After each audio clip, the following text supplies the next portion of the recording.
British money, passports and uniforms are being changed. Prince Charles is putting on a crown and doesn't even have time to mourn properly. And Camilla is getting ready to become a new queen. London Bridge is down. These words mean the longest reigning British monarch has passed away. What does that mean for the whole world in general and for the royal family in particular? Elizabeth has been with us for almost a century, so it's very hard to imagine life without her. But let's see what will happen to the kingdom now that its queen has gone. The first thing that happened immediately after her death was Prince Charles becoming king. This means that the national anthem has been changed from God Save the Queen to God Save the King. The Queen's image on banknotes will be replaced with the image of Charles. It is said that he posed for these images quite a long time ago. The new currency will be used immediately and the old currency will be slowly collected by the banks and post offices, but it will probably take several years until the old money won't be used at all.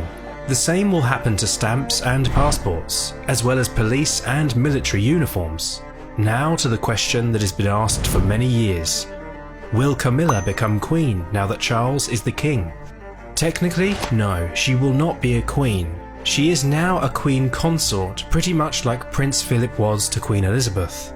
Camilla will be helping her husband in meetings and business. What else will change now with the Queen's death? There are a couple of changes that will stick only for the period of national mourning. For example, all the media has been prepared for the Queen's death for months, if not years. The BBC News reporters changed their regular clothes to black ones, which they have in the studio at all times. This may not sound highly important to many people, but one BBC newscaster who wasn't properly informed about the Queen Mother's death in 2002 was heavily criticised for wearing a maroon tie instead of black. The traditional BBC Red News sticker turned black.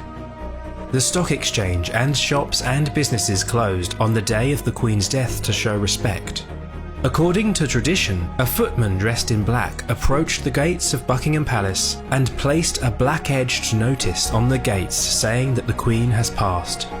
This is done for everyone who was standing near the palace and might not have known the news yet. Pilots also announced the Queen's death to people travelling on commercial flights, due to most of those people not having access to 24-hour live news while in the air. The royal family's official website showed the announcement on its homepage. Flags were lowered to half-mast. Bells tolled in churches around the city. The day after the Queen's death, her son, Prince, now King, Charles made his first official speech to the nation, in which he paid tribute to his late mother and explained some of the plans for his reign. During this time, the BBC won't show any comedy shows, but you'll see many documentaries about the Queen. Things have already begun changing, but the Queen's death may change much more than a picture on a stamp or a passport. For example, Australia has expressed their desire to become a republic, and the Queen's passing may increase their chances to do so. Furthermore, other countries could follow. This will weaken the British monarchy significantly. And she's replaced by a highly political, deeply weird man. The debate will be transformed, particularly since he has announced that he intends to interfere with politics, using his unelected position to lobby for eccentric political causes. An overtly political king will be death for the monarchy.